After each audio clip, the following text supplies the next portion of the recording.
The school bus cameras were supposed to keep kids safe. That's what the district brochure said anyway. It bragged about state-of-the-art surveillance and zero tolerance for bullying, with glossy photos of smiling drivers and rows of clean yellow seats.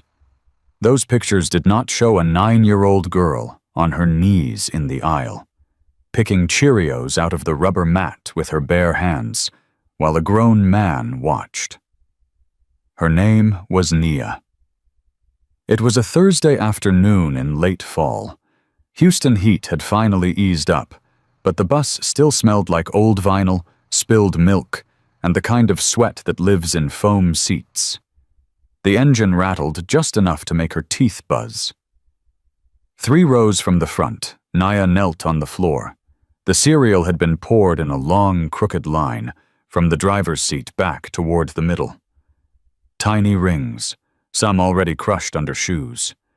She moved slowly, fingers shaking as she pinched them one by one. "Faster," the driver said. "We don't have all day." His name was Mr. Kyle Henderson. The kids called him Coach Kyle, even though he didn't coach anything officially. He was big, the way grown men get big when they stop caring what they look like. Thick neck, sunburned, patchy beard. He wore mirrored sunglasses even inside the bus, because he said the lights gave him headaches. Behind Nia, a cluster of 7th-grade boys watched from their seats. Someone's phone was out, recording. "Come on, mascot," one of them laughed. "You missed a spot." Nia didn't answer. Her braids slipped forward, hiding her face. Her backpack strap kept sliding down her shoulder. She didn't stop to fix it. Her knees already burned from the rubber ridges. She knew if she hesitated, if she cried, if she said even one word too loud, he'd make it worse. "Tell the bus why you're doing this," Coach Kyle said, voice smooth. "Go on." Nia swallowed. The cereal blurred in front of her. "Because I knocked it over," she whispered. "Try again," he said. The boys near the back started chanting low, "Say it, say it, say it." Her throat tightened. She knew the script. He'd made her say it before. "Because I'm clumsy," she said. "And kids who make messes have to clean them." "See?" he called out. "Actions, consequences. Y'all remember that." The camera near the front hummed quietly, little red light blinking. It caught everything, her small hands scraping over dirty floor, the way her shoulders hunched when someone flicked a Cheerio farther away with their shoe, Coach Kyle's relaxed posture as he leaned back and watched. What the camera did not catch was the way shame settles in the belly of a child and teaches them a story about who they are. That part never makes it to the footage. 4 miles away, at the edge of a tired strip mall, a different engine rumbled. Inside Grady's Tire and Auto, a man in a faded red work shirt leaned over a Harley with the kind of focus other people reserve for surgery. He'd rebuilt the carb himself, polished every chrome line, and he could tell you from the way the motor idled exactly how his day was going to go. Folks in the neighborhood knew him as Buddy.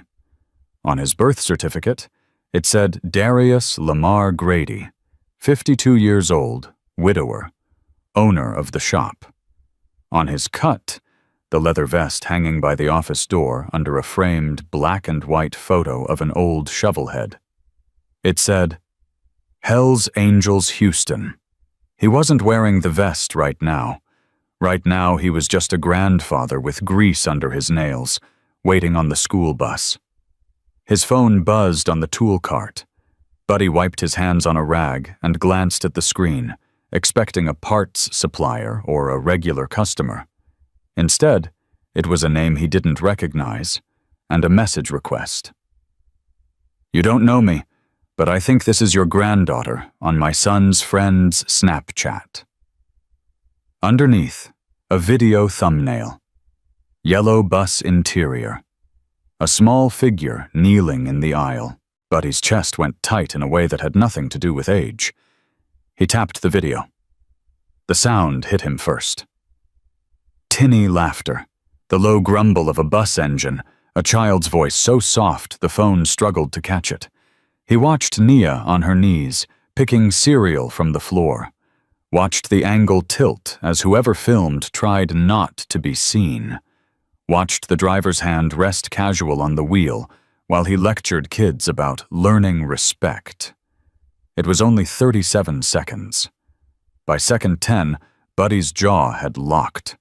By second 20, his fingers had curled so hard around the phone his knuckles went white. By second 37, the only reason he hadn't thrown the phone across the shop was that he needed proof.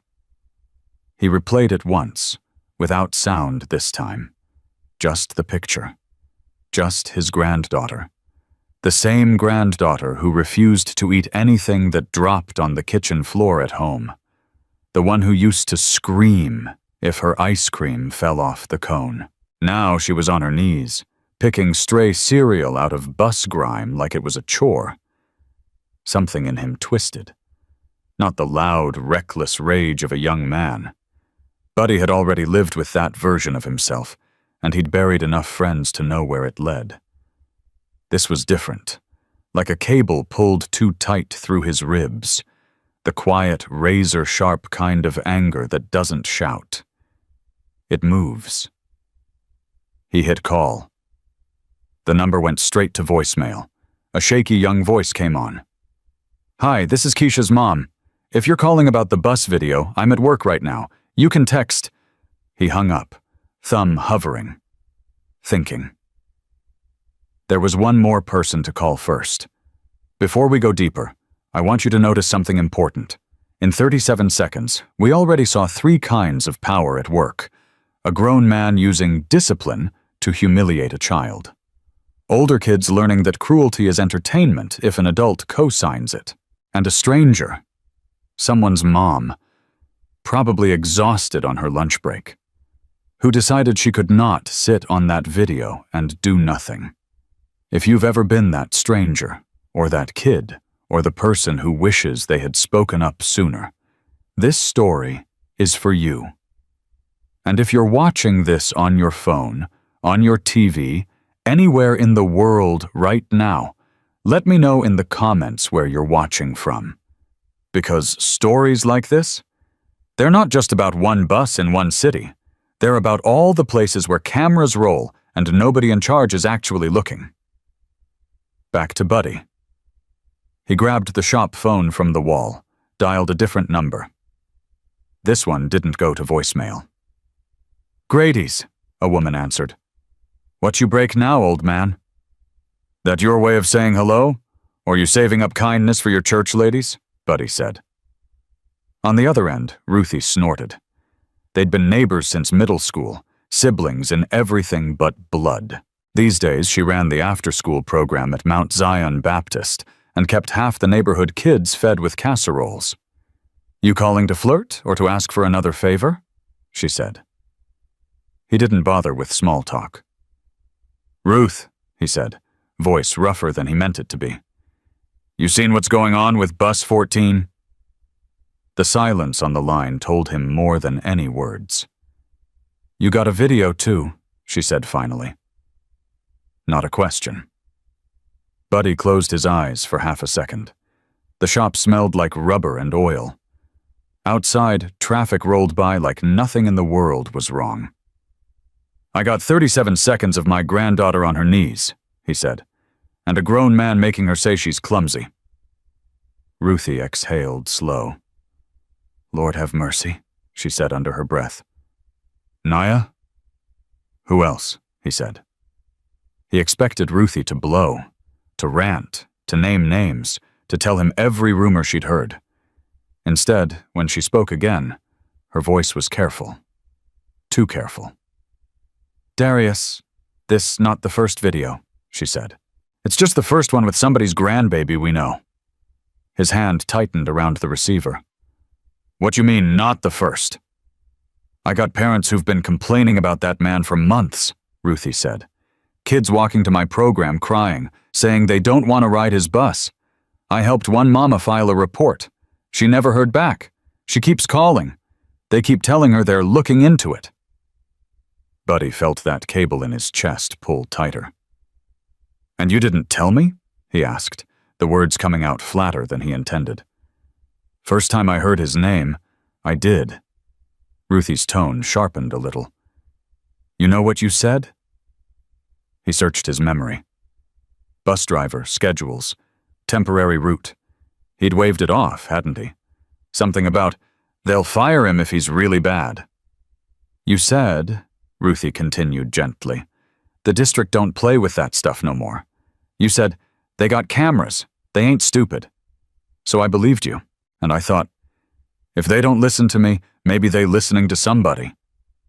Now it wasn't just anger sitting in his chest. It was something heavier.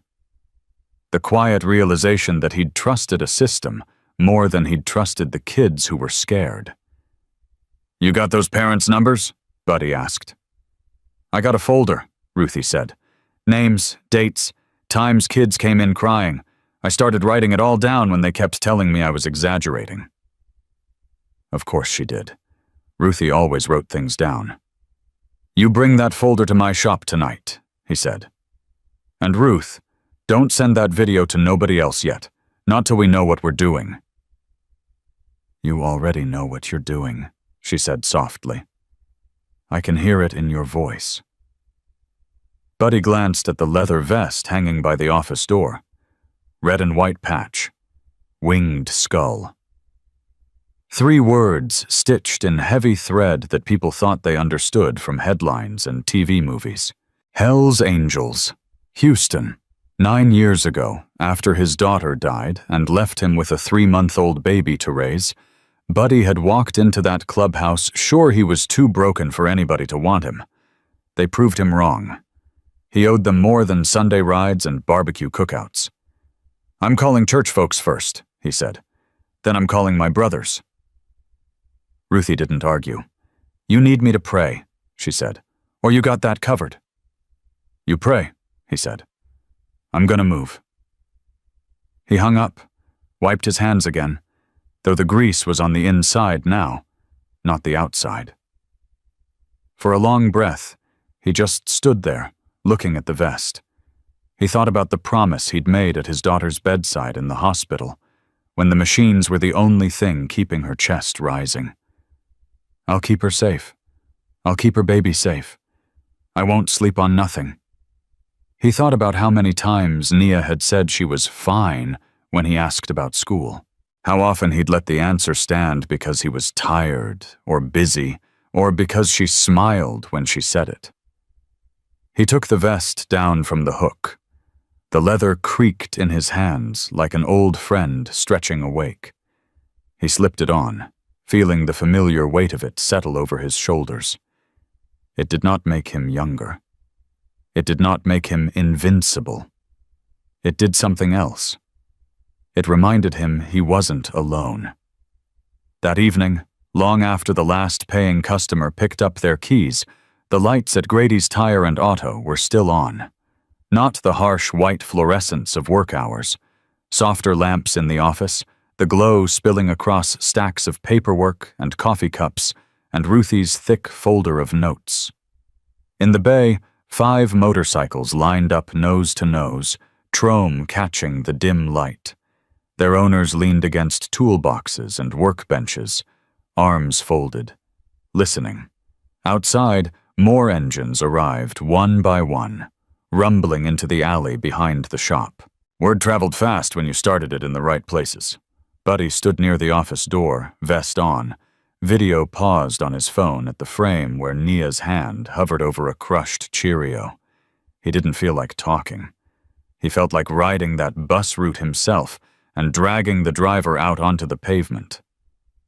Instead, when the room quieted, he took a breath and chose different words. I need y'all to see something, he said. He hit play.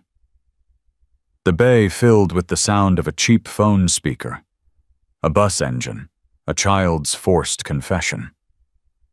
Some of the men looked away around the 15-second mark, not because they couldn't handle it, but because there's a kind of hurt you don't stare at if you want to stay standing. When the video ended, no one spoke for a long moment. Finally, a woman with close-cropped gray hair and hands scarred from years of welding broke the silence. "That your baby?" she asked. "My granddaughter," Buddy said. She nodded once. That was enough. "Then it's our granddaughter," she said. "We're going to pause here. In a moment, we're going to see what happens when a grandfather, a church lady with a folder, and a Hells Angels chapter decide that a school bus is not a private kingdom. But before we roll into the next part, if you're still with me and this has stirred something in you, that cable in your chest, that mix of anger and protectiveness, stay. Because the way they respond isn't just about revenge. It's about what it looks like when regular people refuse to let humiliation be just discipline. The folder didn't look like much. It was the kind you buy in a 3-pack from the dollar store. Faded blue, edges soft from being pulled in and out of a tote bag. On the front, written in black marker, Bus 14. Ruthie set it on Buddy's cluttered desk, like it was something fragile. "In here," she said, tapping the cover, "is every time a child told me they were scared to ride that bus." The office was crowded now. 4 more bikes had rolled in, jackets draped over chairs, vests thrown over the backs of stools. A pot of coffee someone had started in the corner had already gone lukewarm. The air smelled like oil, leather, and the faint sweetness of the lemon bars Ruthie insisted on bringing, even when nobody asked for snacks. Buddy pulled his reading glasses from his shirt pocket and sat down. "Start from the top," he said. Ruthie opened the folder. Inside, handwritten notes, printed emails, copies of complaint forms from the district website. Each page was dated. Some had little stars or underlines. A few had kid-drawn stick figures in the margins, buses with sad faces, a man with big sunglasses. 3 months ago, she said, sliding the first page toward him. This mama came in. Her boy was 11. He told her the driver kept slamming on the brakes so kids would hit their heads on the seat. She thought he was exaggerating till he came home with a busted lip. Nurse sent a note home. She tapped the paper. But the box about accident was checked. Nobody said why he fell. Buddy read the next one. My daughter says the driver calls her slowpoke and makes her sit in the front so he can watch her. When she tried to move to sit with her friends, he stopped the bus and yelled until she cried. I called the transportation office. They said they would talk to him. He flipped to another. Driver made kids pick up trash in the aisle one by one while other kids watched and laughed. Said it's life skills, and I should be grateful. Another. My child came to the church program shaking. Said the driver told the kids if they told their parents, he would tell the principal they were disruptive and they might lose bus privileges. For a single mom, that's not a small threat. The notes went on. Patterns emerged. Same bus number, same driver, same phrases. Kids being forced to perform little humiliations in the name of respect. Parents calling, emailing, filing forms. And on almost every page, some version of the same outcome. We are looking into it. We'll remind him of district policy. Thank you for your concern. No changes. Buddy's jaw worked as he read. A muscle in his cheek kept jumping. How many families is this? Asked the gray-haired welder, leaning against the doorframe, arms crossed. 14, Ruthie said. That's just the ones who found me. Some don't have time to come talk. Some think nobody will believe them. Some think this is just how things are now. In the corner, a tall man with a shaved head and a patch that read Diaki, because he'd spent 20 years as a corrections officer before retiring into bikes and barbecue, cleared his throat. Looks like they believed him plenty, Doc said. The driver, I mean. They believed him enough to protect him from consequences. Transportation office have a supervisor? Buddy asked. Guy named Weatherby, Ruthie said. I met him once, smiled a lot, said all the right words, kept calling me ma'am, like he was doing me a favor by listening. You got any of your notes about him? Asked a woman in her 30s with braids tucked under a red bandana. Her patch read Pixel, club nickname she'd picked up back when she did social media for a big brand before she got tired of pretending everything was fine for a living. Ruthie flipped to the back and pulled out a printed email. He wrote me this after I sent him 3 separate complaints, she said. Wait, I'll read it. Her voice flattened as she recited. Ruth, we appreciate your dedication to our community. We are reviewing Mr. Henderson's performance as part of our routine evaluation process. Please reassure parents that student safety is our top priority. Pixel rolled her eyes so hard it was almost audible. Routine evaluation, she repeated. Meanwhile, kids are cleaning bus floors like punishment detail. Doc nodded toward the folder. That, he said, is your case file. Buddy looked up. Case file? Doc shrugged. You got pattern of behavior, multiple complainants, documented attempts to use proper channels. What you don't have yet is leverage. Buddy leaned back, mind already moving. He could feel the old instincts kicking in, not just the hot surge of protectiveness, but the cooler, more methodical part of himself that had helped him keep a business afloat for 20 years. Inventory. Systems. Pressure points. Ruth, he said, any chance those parents would be willing to talk on camera? She hesitated. They're tired, she said. They're scared. You know what happens when folks get labeled as problem parents. They're afraid their kid's gonna pay for it. Yeah, Buddy said. I know that fear. He stared at the video still on his phone again. Naya's hand. The cereal. The way her shoulders curled as if she was trying to disappear. Fear was one thing. Isolation was another. What if they don't have to stand alone? He asked quietly. Pixel's eyes sharpened. You thinking what I'm thinking? She asked. That depends, Buddy said. What you thinking? She pushed off the wall and came to stand by the desk. You got a folder full of ignored complaints, she said. You got a driver who thinks that bus is his kingdom. You got a transportation supervisor who's betting on people giving up because they don't have time to fight. She tapped the folder. And you got a club full of folks who know how to ride in formation, follow a route, and keep a schedule. Buddy's mouth twisted into something that wasn't quite a smile. We're not storming that man's bus, he said. Pixel snorted. Please, I like my record clean, she said. I'm talking about something else. 2 things, actually. She held up 2 fingers. Number 1, we map everything. Routes, schedules, where he stops, where the cameras are, who he talks to in the yard. Not to ambush, she added, catching the look on Doc's face, but to understand the system that's protecting him. Know the terrain, Doc said. Basic tactics. Can't fix what you don't understand. Exactly, Pixel said. Number 2, we control the story.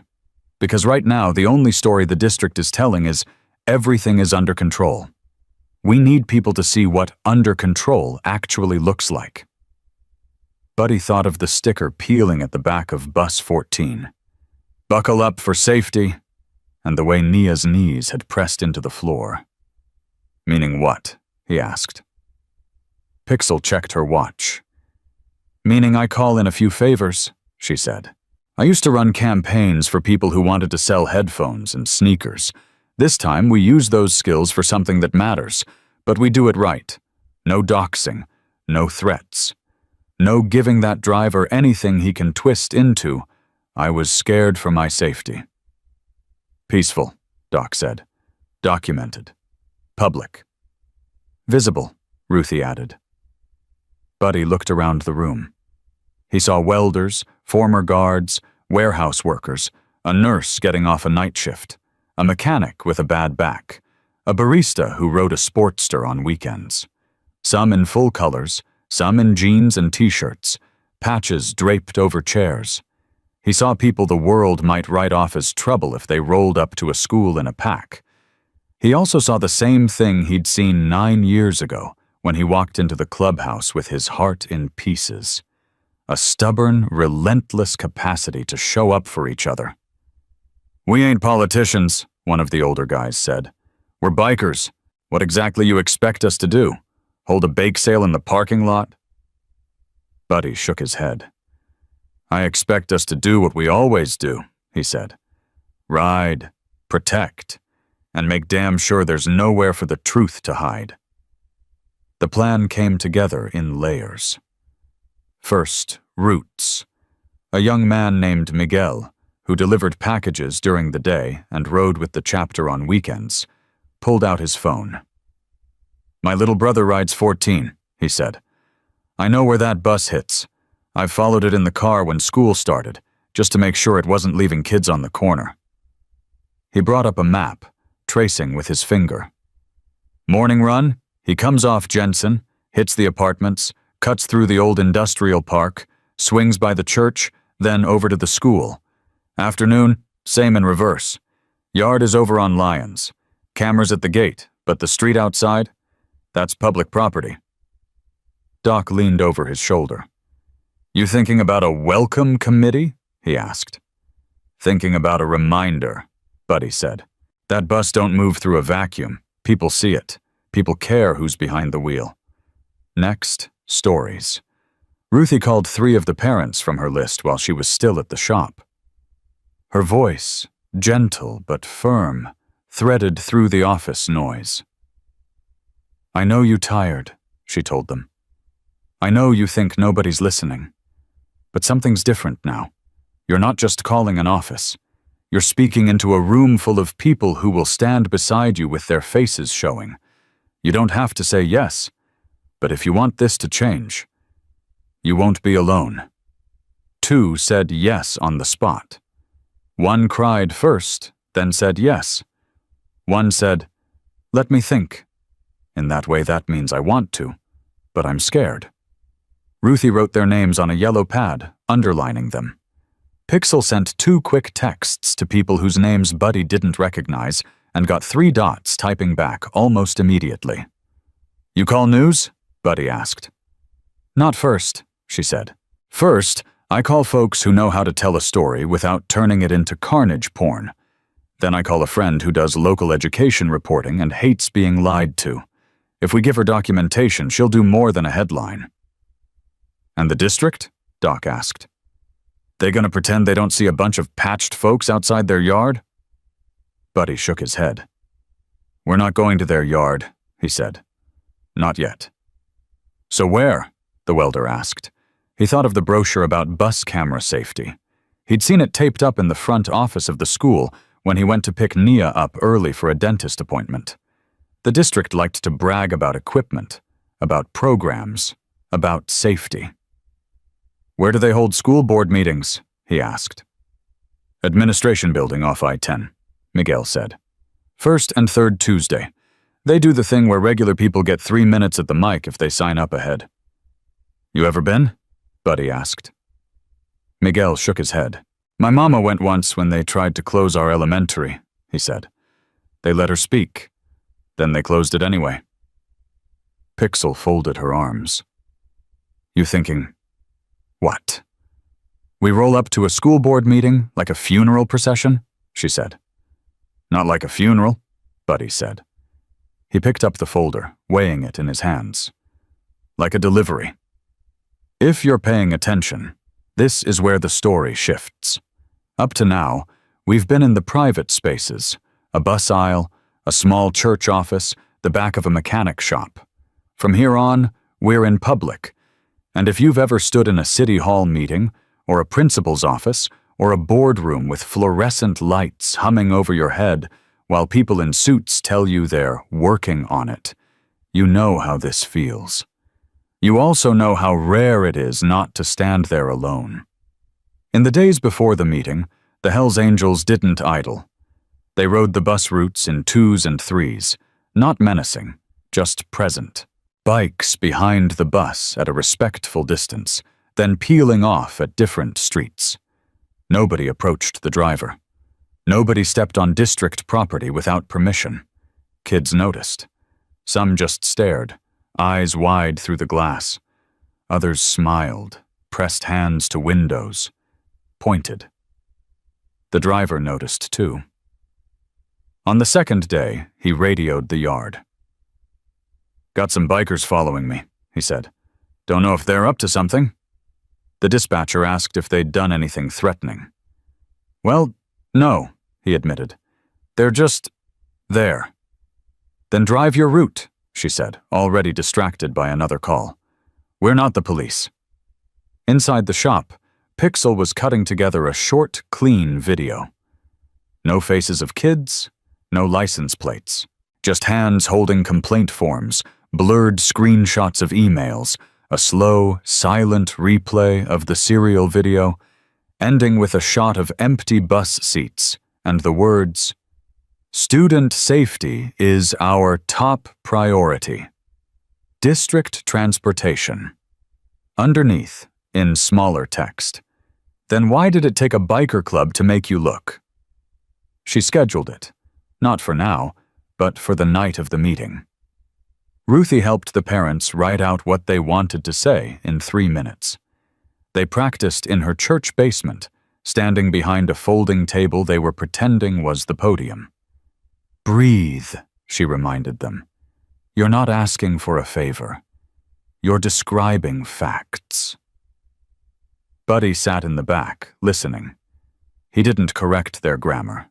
He didn't tell them to calm down when their voices shook. He just took notes, dates, names, phrases that lined up with the folder. By the night before the meeting, his cable of anger had changed shape again. It wasn't a wire now, pulling him toward violence. It was more like a rope, something he could use to pull a whole crew in the same direction. The evening of the school board meeting, the sky over Houston glowed the color of old bruises, purple, fading into gray. Rain threatened, and then changed its mind. In front of the administration building, SUVs and sedans filled the parking lot. Teachers, parents, a few folks there to complain about budget cuts, or dress code, or overcrowded classrooms. They weren't expecting the sound. It started as a low vibration under the pavement. Then came the rumble, engines syncing up like thunder rolling in formation. Heads turned. Down the access road, in pairs and trios, motorcycles appeared. Not roaring in like a movie chase, just steady, disciplined. One after another. Lights on, riders upright. No wheelies, no revving for show. On their backs, patches caught the streetlights. Hell's Angels. Houston. Some people stiffened. A security guard at the door straightened his belt. One kid in a hoodie whispered, "Whoa," under his breath. The bikes didn't pull into the front entrance. They lined up along the street, every kickstand dropping in near unison. Riders dismounted, took off helmets, shook out hair. A few stayed with the bikes. The rest walked toward the building, not as a swarm, but as a group that knew how to move together without trampling anyone. In the middle of them walked 3 women and 1 man who looked like they'd rather be anywhere else, holding a folder, a stack of printed emails, and the kind of courage you only find when the fear of doing nothing finally outweighs the fear of speaking. Buddy walked at their pace. He did not walk in front of them. He walked beside them. Inside, the boardroom was colder than it needed to be. Air conditioning, or maybe just the way big rooms like that always felt. A row of 7 board members sat behind a long, curved desk. Nameplates, microphones, water pitchers. The superintendent sat at one end, gray suit, practiced expression. The transportation supervisor, Weatherby, sat a few rows behind, trying to look like any other staff member. He recognized Buddy the moment he walked in. They'd met once at a back-to-school barbecue when the district wanted photos with community partners. Weatherby had shaken his hand, snapped a picture with the bikes in the background, and then forgotten his name the moment the camera turned away. He remembered now. Buddy saw the flicker of calculation in the man's eyes, saw the quick glance at the patches, at the parents beside him, at the security guard who shifted his weight uncertainly near the wall. The sign-up sheet for public comments sat on a table by the door, under a polite, laminated sign. Community voices, 3 minutes each. Ruthie picked up the pen. Her hand didn't shake. She wrote down 4 names. Then she turned to Buddy. You ready? She asked.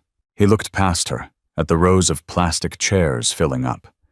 Teachers, staff, parents scrolling their phones, a few kids hunched over homework. He thought of Naya's knees on the bus floor, of all the other kids whose stories lived in that faded folder. He felt the weight of the vest on his shoulders. Not as armor, but as a reminder. Whatever happened in this room tonight, he was not one grandfather shouting alone at a microphone. He nodded once. Yeah, he said. We're ready. We're going to stop this part right here, at the doorway of that boardroom. Because what happens next is not about who can shout the loudest. It's about whether the people in those padded chairs are willing to look straight at what they've been reviewing for months and finally call it what it is. If you're still with me, and if you've ever sat in a room like this, waiting for people in suits to decide whether your child's pain counts as urgent, you already know how much this next part matters. At first, the Hells Angels were just a rumor at the back of the room.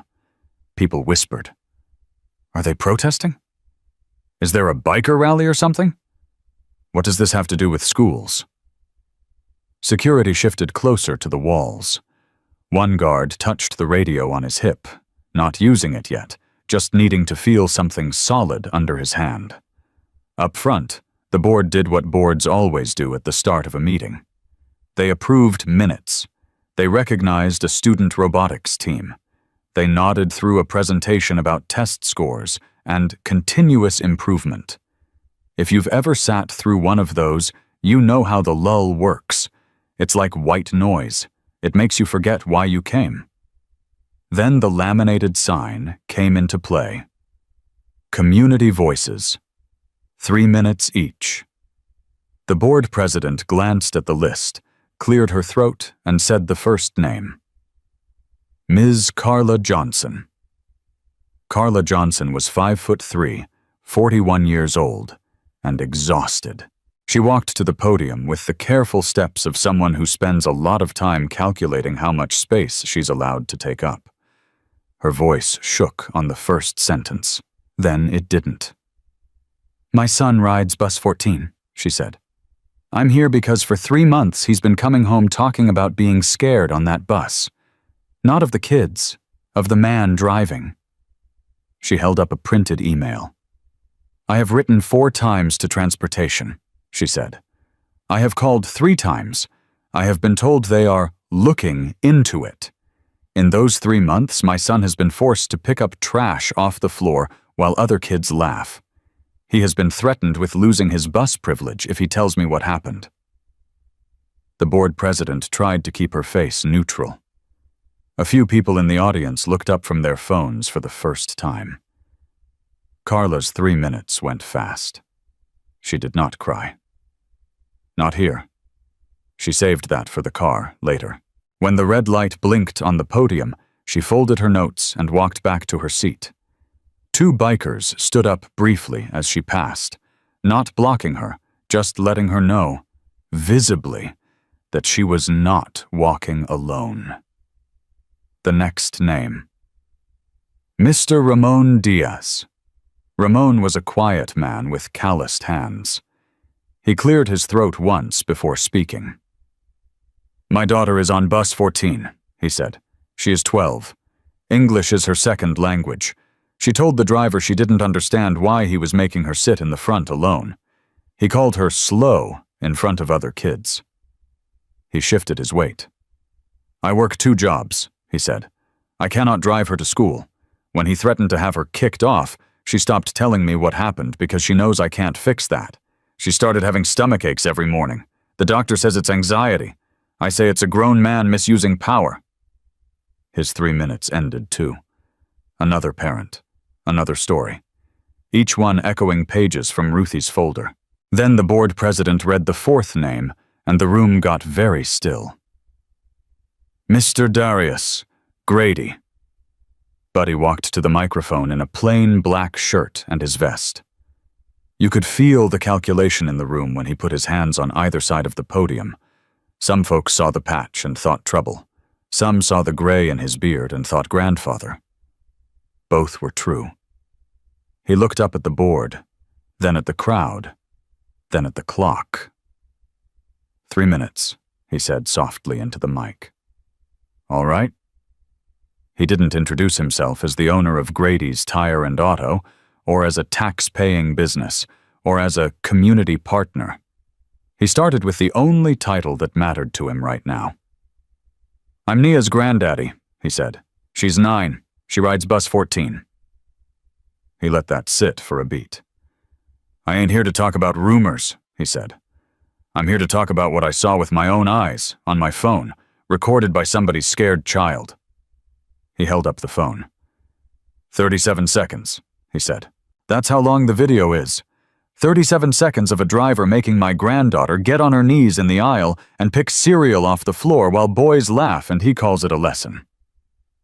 A murmur rippled through the room. The board president shifted in her chair.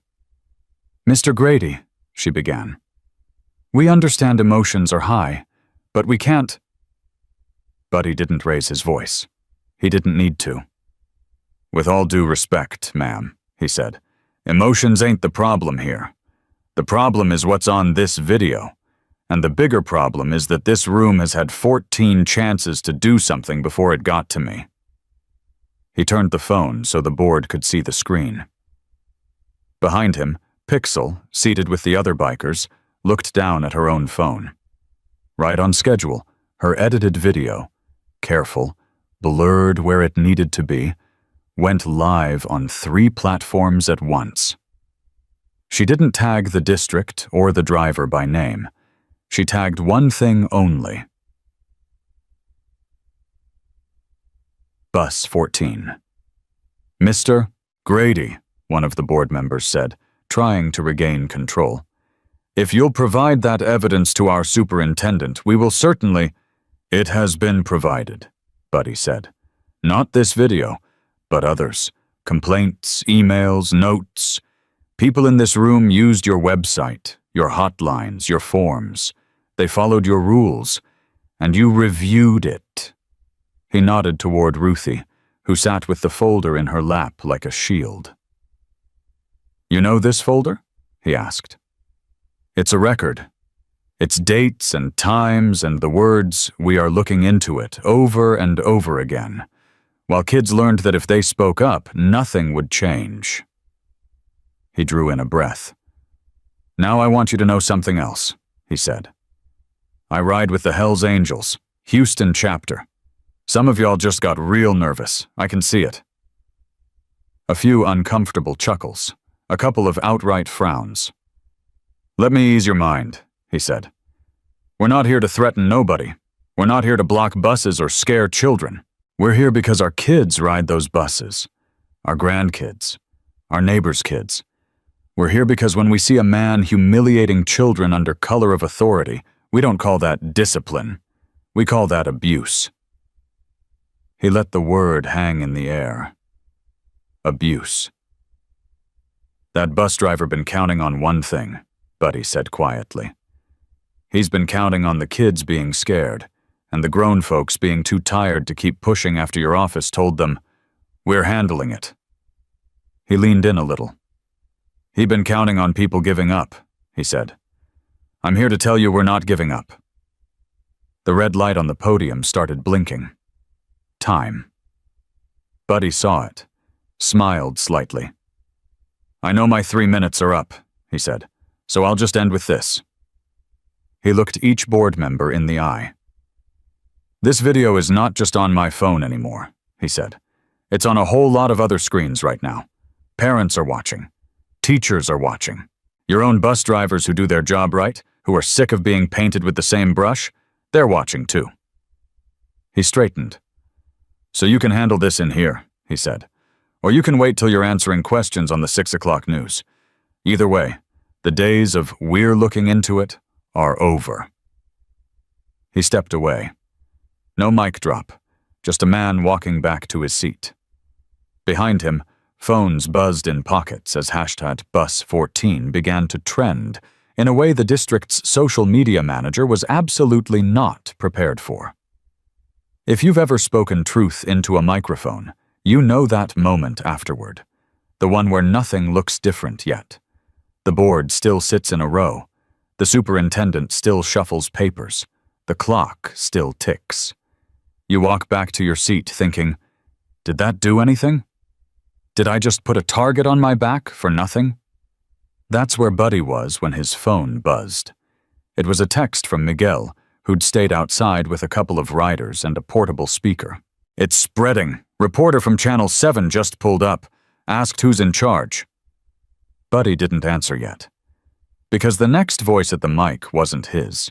It belonged to someone the board hadn't expected to see on that side of the room. "Next, we have..." The president hesitated, reading the name twice. "Ms. Diana Brooks?" A middle-aged woman in a navy cardigan stood.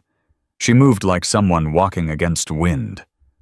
On her ID badge, clipped to a lanyard, it said, "Diana Brooks Transportation. Route Manager." Weatherby sat up a little straighter.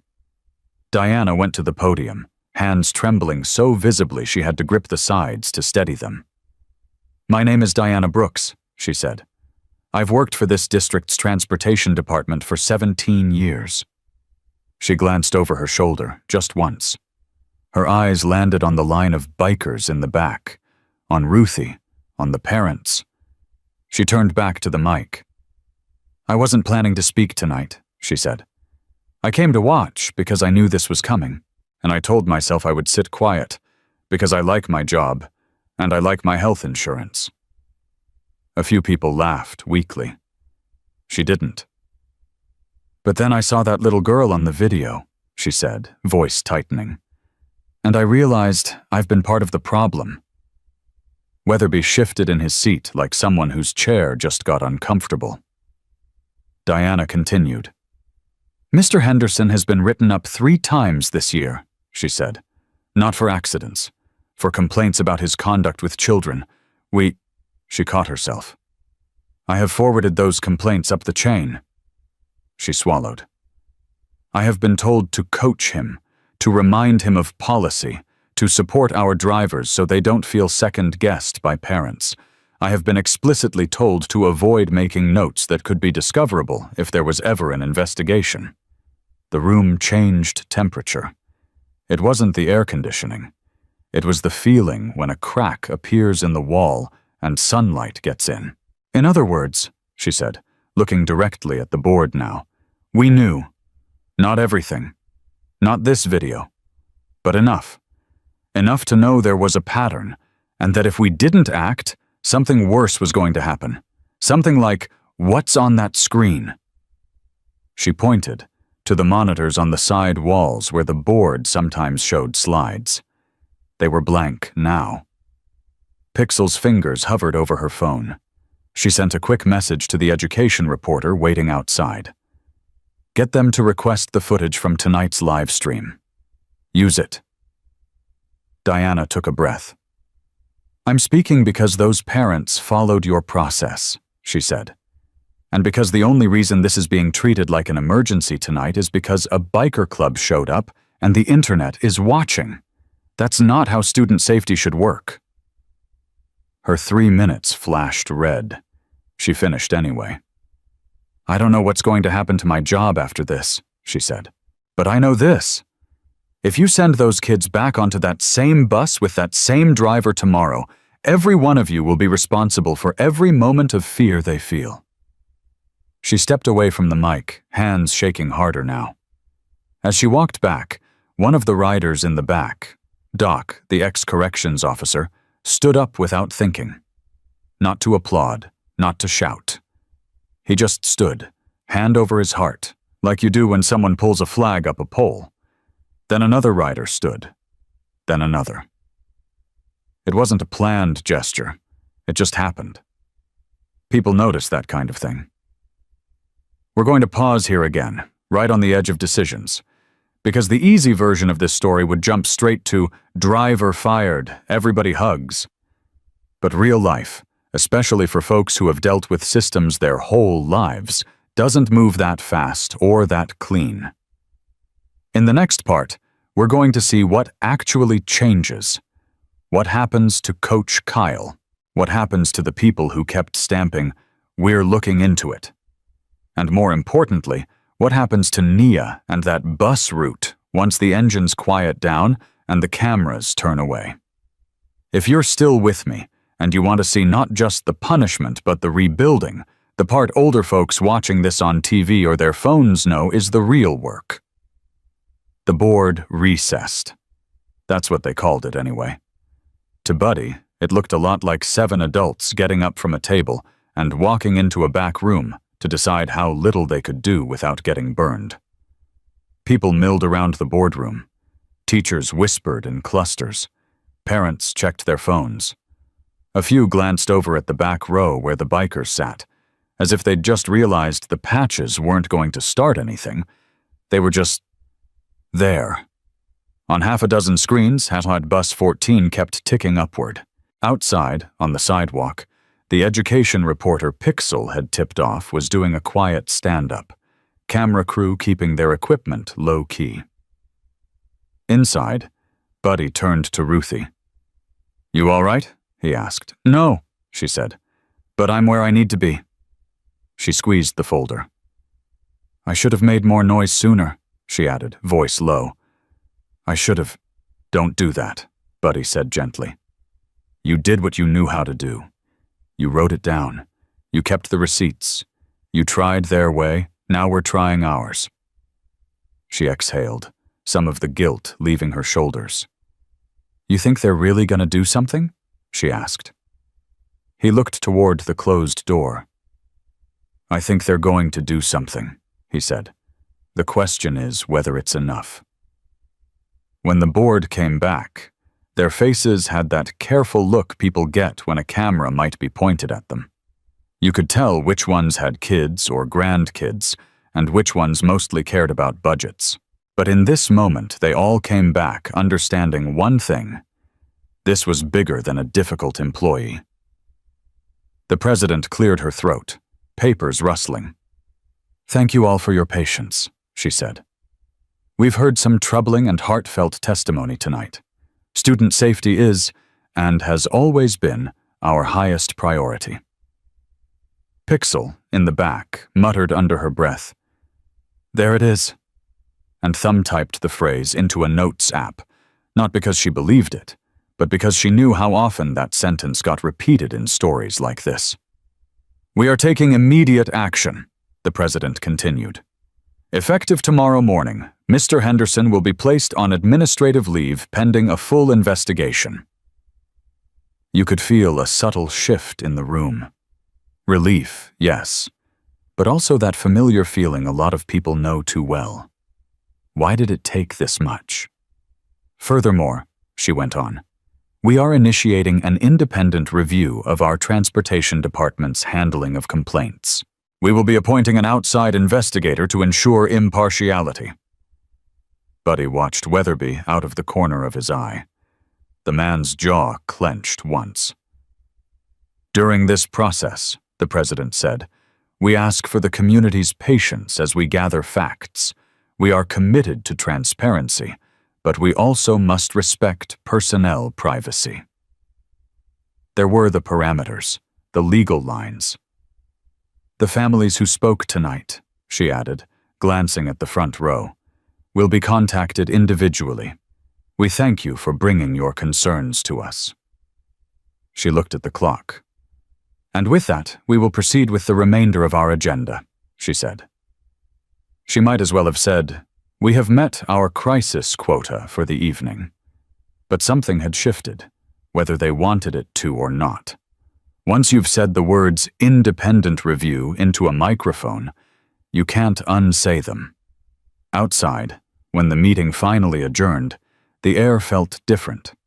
No victory music, no confetti, just the low murmur of people filing out into a humid Houston night where the streetlights buzzed and the rumble of bikes waited like distant thunder. The reporter made a beeline for the parents first. Camera up, mic out. "How do you feel about the district's response?" she asked. Carla spoke for them. "Relieved," she said, "and tired, and angry it took this much." "What made you decide to come forward tonight?" the reporter asked. Carla glanced over her shoulder. At the line of vests, at Ruthie's folder, at Buddy, who stood a few steps back, letting them have the mic. "I didn't come by myself," she said simply.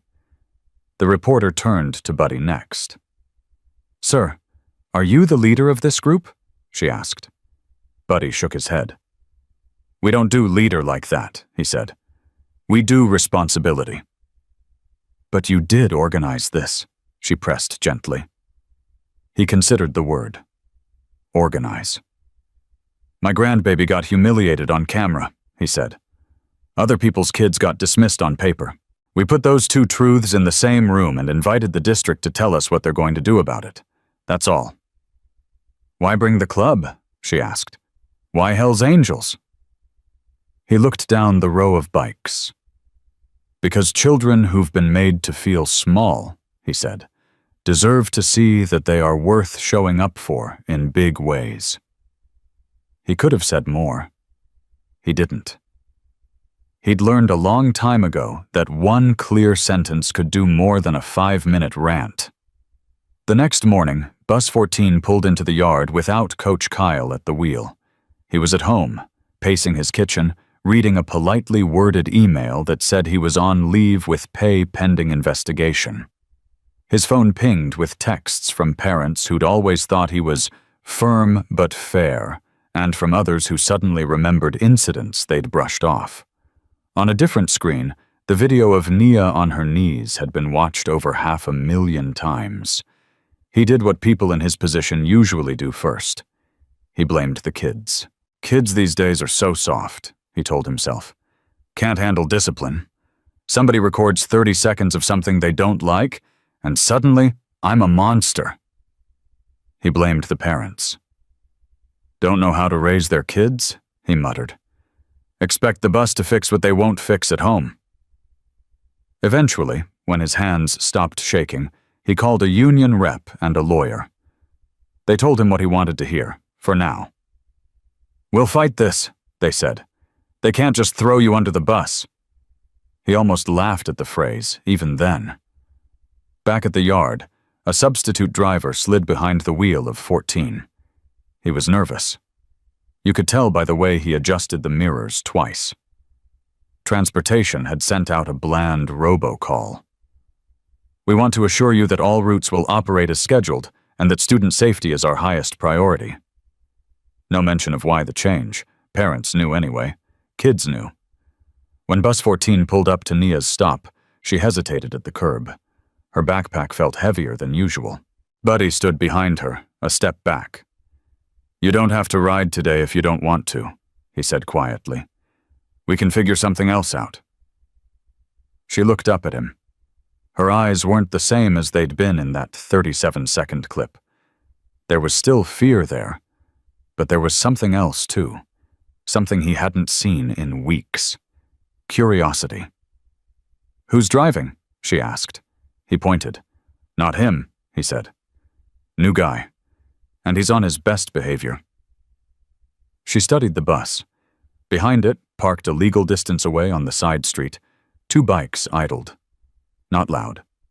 Just present. "You gonna follow?" she asked. "For a while," he said. "Not forever. Just till you don't need us to." She nodded slowly. Okay, she said. She climbed the steps, holding the rail. The new driver greeted her with a tight smile. "Good morning," he said. She didn't answer out loud, but she did something she hadn't done in a long time. She chose her own seat. Not front, not cowering in the back. Middle, next to the window. She sat down, knees bent, backpack on her lap, and watched as the two bikes fell into line behind the bus like guardian shadows. The investigation took weeks. Paperwork, interviews, meetings with lawyers. It reached farther than anyone expected. They pulled camera footage from other days, other routes. They found moments that had never gone viral but should have set off alarms. They discovered emails where concerns had been minimized, where phrases like, "We don't want to create a culture of fear among our staff," had been used to justify ignoring patterns. They found that Weatherby, the supervisor, had quietly discouraged written documentation of complaints, just like Diana said. The outside investigator wrote it all up in a report, thick enough to stop a door. The board had no choice. Coach Kyle's leave with pay turned into termination. Weatherby resigned to pursue other opportunities 2 days before the report went public, which is how you say we told him to leave before we had to fire him in administrative language. Diana was offered a different position, not as punishment, as protection. "You staying?" Ruthie asked her one afternoon over coffee. Diana stared into the cup. "I don't know yet," she said. "I believe in buses. I believe in getting kids to school safe. I don't know if I believe in the people who've been running this department." Ruthie nodded. "Fair," she said. "But I know this," Diana added. "If I leave, I'm going to say exactly why, in writing. No more whisper networks." "Good," Ruthie said. "Write it down. That's how we got here." Meanwhile, something else was happening that didn't make the news. It started small. A teacher at Nia's school, Ms. Patel, heard about the bus situation and realized she had kids in her class who always came in jittery, stomachs hurting. She started doing a 2-minute settle-in check at the beginning of homeroom. "You good?" she'd ask each kid quietly as they came in. "Anything I should know?" Sometimes they shrugged. Sometimes they said, "Fine." Sometimes, now that they'd seen grown-ups actually do something, they said, "My driver yelled at me for something I didn't do." She wrote it down. In another part of town, a middle school counselor read about Hat Bus 14 and decided to run a lunchtime group called Ride Talk once a week. "Anything happen on the way to or from school that's sticking in your head?" she'd ask. Stuff came out. Not all of it abusive. Some of it just normal kid cruelty. But now it had somewhere to go besides the inside of a kid's chest. The district, pressed in public, announced a new program with a name that sounded like it came out of a marketing meeting. Safe Rides Initiative. They touted more training for drivers, better complaint tracking, random ride-alongs. Pixel rolled her eyes at the name, but admitted, privately, that the details weren't bad. "They're doing this to save face," she told Buddy one night at the diner. "But if kids end up safer, I don't care who gets to spin it." Buddy nodded. "Pretty words don't change anything by themselves," he said. "But they make it harder to go back to how it was. That's worth something." "And the club?" They did what they always did after a fight. They went back to work. People still had jobs. Bikes still needed maintenance. Rent still had to be paid. There were no patches handed out for "saved the bus." No special ceremony. But there were little changes. The chapter started a quiet list, names of kids whose families might need backup at parent-teacher meetings, or school conferences, or when a complaint got ignored. They didn't roll up 20 deep to every appointment. That would have been overkill. Sometimes all it took was one extra adult in a vest, sitting politely in the corner, taking notes. Schools notice when someone who looks like trouble is actually there to listen. One Saturday, in the church basement, Ruthie, Pixel, and Doc hosted a workshop. The flyer said, "How to be heard, a workshop for parents who are tired of 'we're looking into it.'" They went over how to document incidents, how to phrase complaints so they couldn't be brushed off, how to ask for things in writing, how to bring a witness. Ruthie opened with a prayer. Pixel followed with a PowerPoint. Doc ended with a story about the difference between discipline and humiliation. Nobody left with all the answers. They did leave with phone numbers. And Nia? She didn't become a mascot, no matter how tempting it would have been for adults to turn her into a symbol. She was still a 9-year-old girl who liked drawing unicorns with motorcycle helmets and who hated mushy peas. The video faded from headlines like all videos do. But some things stuck. A month after the investigation report came out, Buddy picked her up from school, not because something was wrong, but because the shop was slow and he wanted to take her for ice cream. They sat at a metal table outside the corner store, watching cars go by. "You still thinking about the bus sometimes?" he asked. She shrugged. "Less," she said. "I like the new driver. He lets us pick music on Fridays if we're not loud.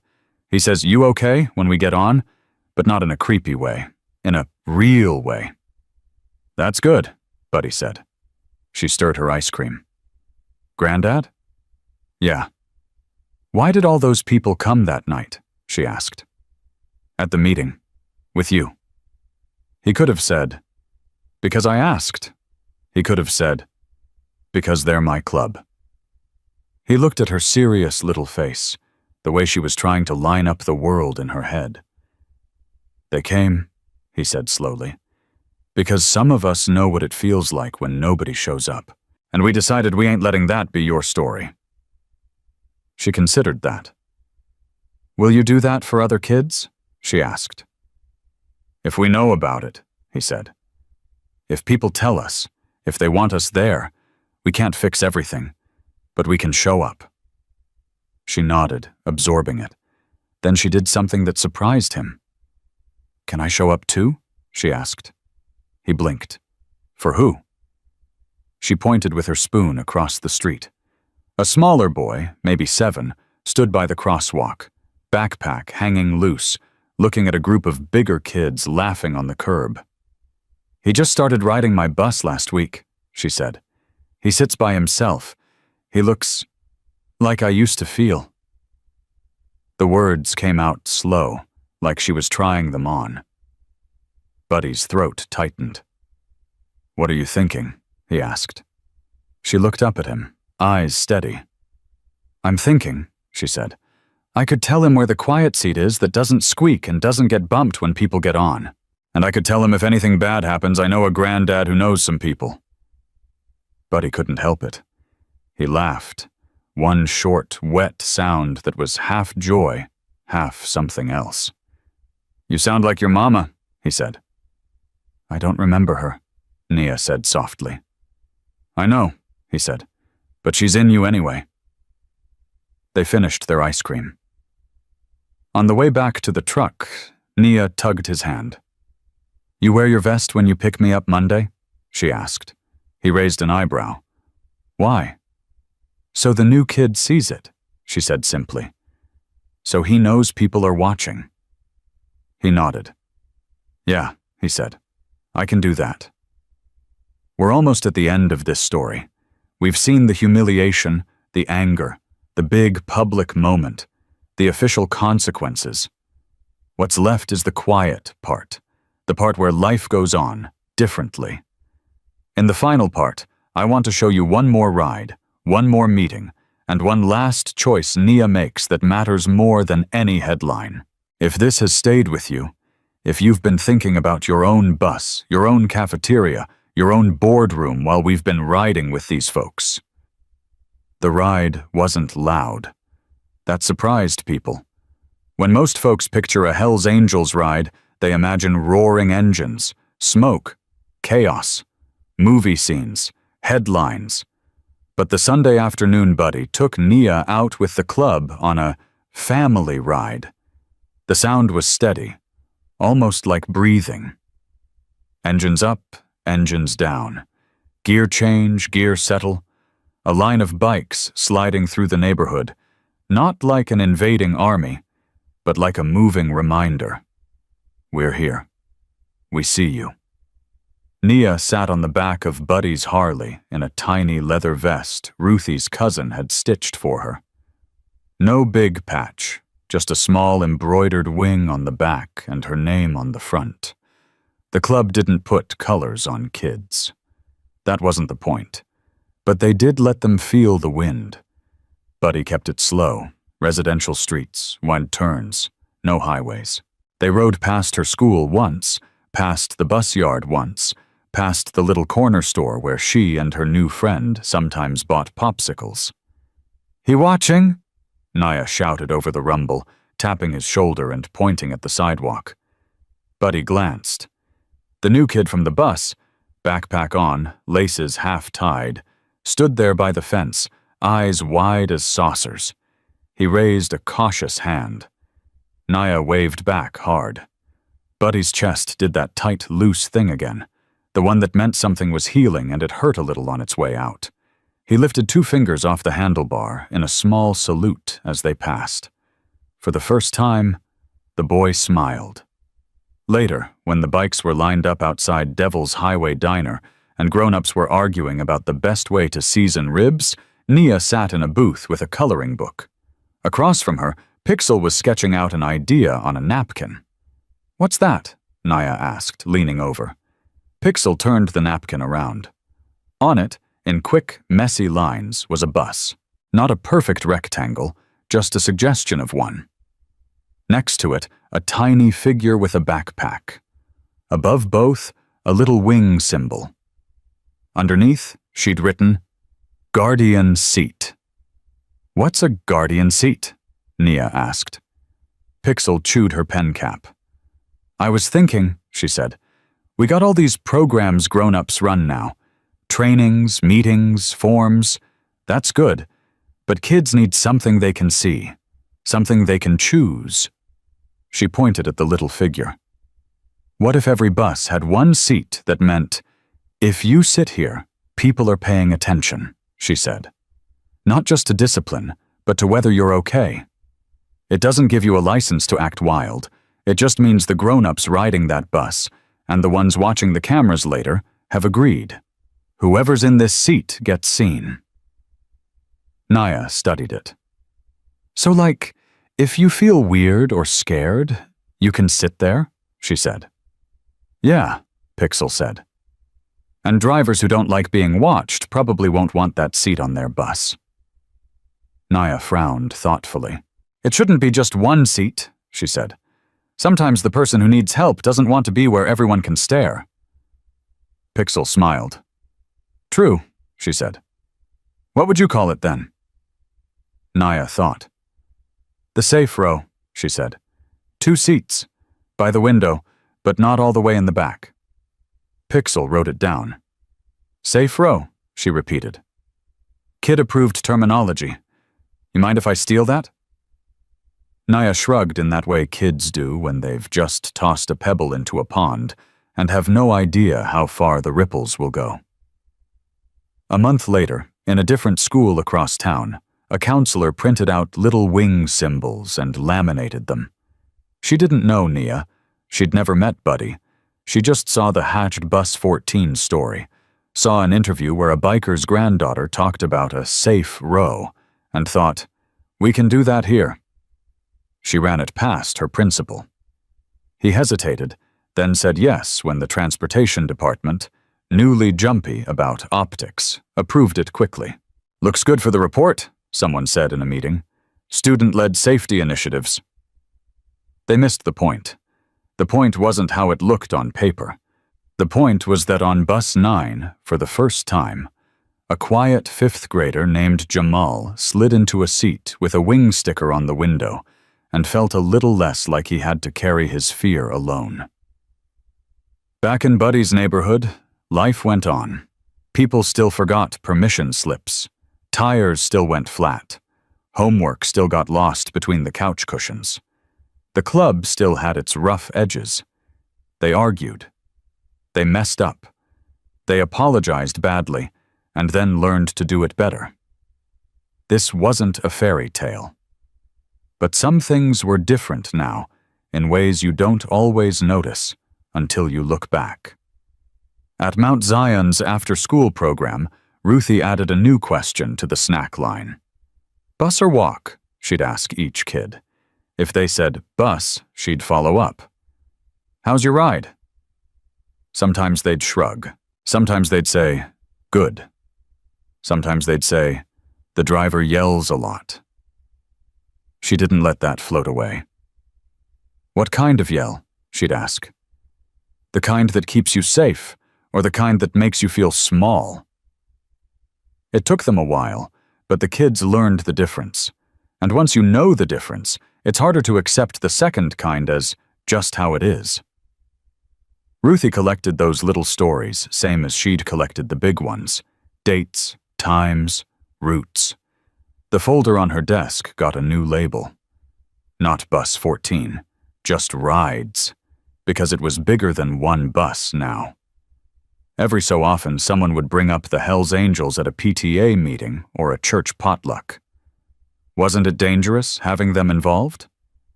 I heard some of them have records. I don't want my kids thinking bikers are heroes now.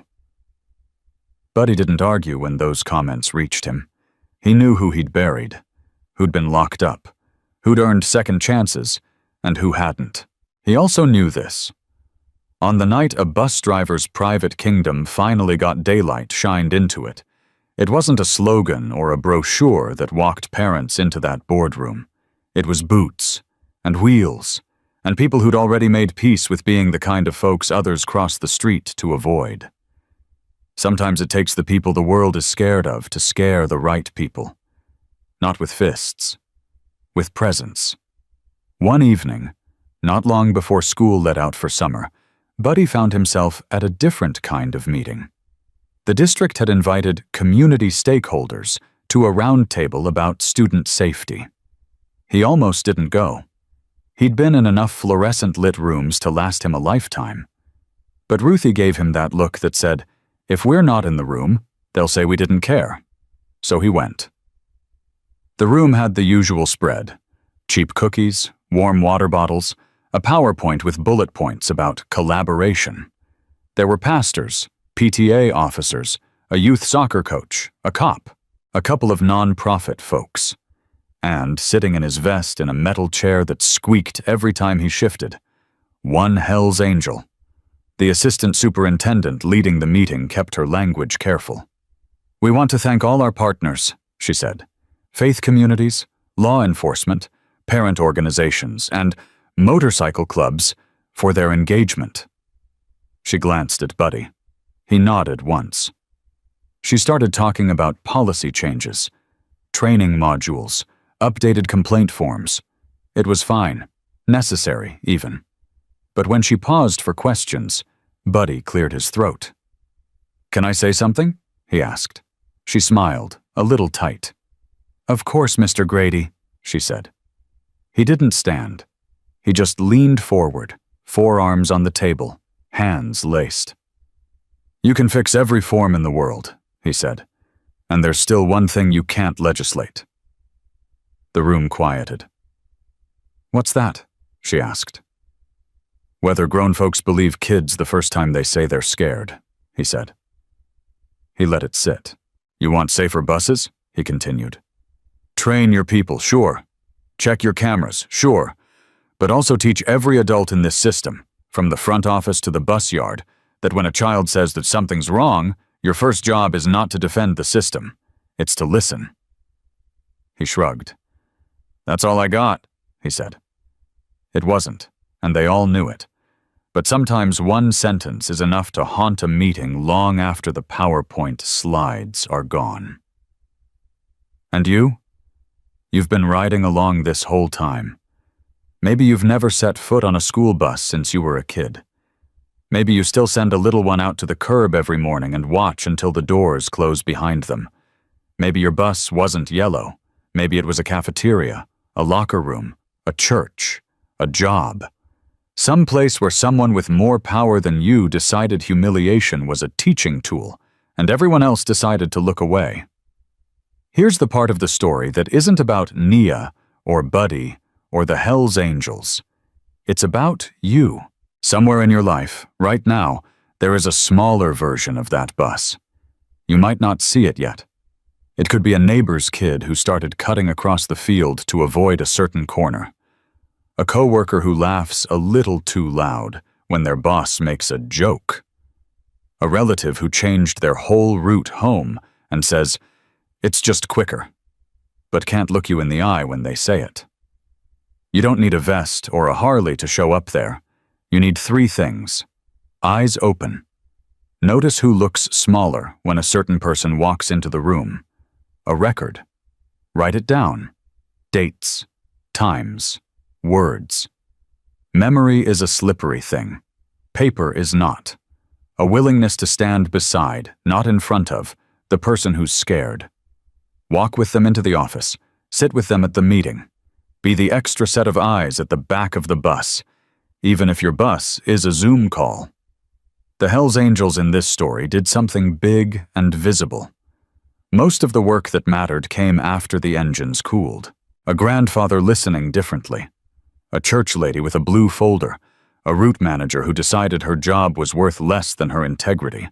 A girl who spotted a scared kid at the crosswalk and chose to wave first. Those are guardian acts. They don't trend. They stack. Years from now, Nia won't remember every detail of the board meeting. She won't remember the exact wording of the policy changes or the names of every adult who spoke. What she will remember is this. There was a day when she was small and on the floor, and no one in charge stopped it. And there was a day when she walked into a building full of adults in suits with her head up, because behind her came a group of people the world said were dangerous. And they used all that weight, all that noise, all that reputation not to hurt anybody, but to make room for her voice. That's the part you get to keep. That's the part you get to copy in your own way. You don't have to be a biker to be a guardian. You just have to decide that when you see someone on the floor, your first instinct isn't to ask what they did wrong. It's to ask, who put you there? And then refuse to look away.